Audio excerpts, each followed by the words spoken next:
Hello.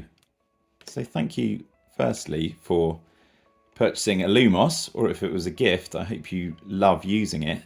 In this video, I thought I'd just help you get started so that you can just get cracking using it.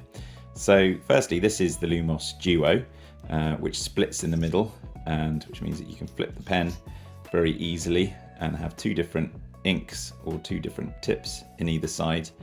We also have the Lumos Single, which has a longer barrel and a longer reservoir, and a Mini, which is basically half of a Duo, but they all work essentially in the same way. So I thought I would show you using the Duo.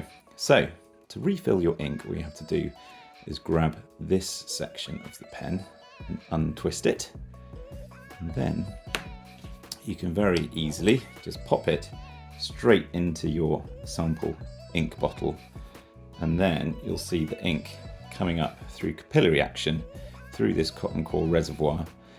And then what you want to do is just hold it in there for around 20 seconds, or until you start to see ink reach the tip. For the purposes of this demonstration, that will be fine, and we'll start to see the ink being drawn into that tip, I'm sure, as the video goes on.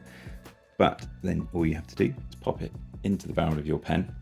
If you want to change your tip, all you have to do is grab this black section of the pen and untwist this part, which allows you to grab your tip and replace it with any that takes your fancy, really.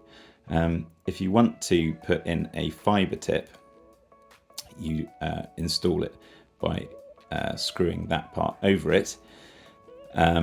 If you want to pop in a felt tip, similar to this chisel tip here, you can just push it in from the top, and that grabs it nice and securely.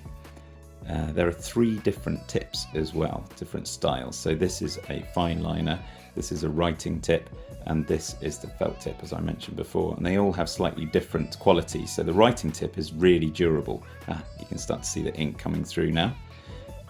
It's really durable, so it's perfect for writing. It's not quite as accurate as a fine liner, which has very precise increments of width, which means that you can get really precise results when you're illustrating, which is actually really lovely. And then the felt tips have chisel, bullet and brush, which allows you to get incredible results and very juicy ink flow, and they're just a lot of fun to use. With your pen, you'll also receive this little silicone tip grip, which, as you can see, there's now ink in the tip. So if you want to unscrew this again, you can pop it over the top and avoid getting inky fingers. And it also helps you get a bit of purchase on this part as well. So yeah, I really hope you love using your pen, and watch this space, because I will be posting more videos of helpful tips and tricks and different uses for your pen as well. Enjoy!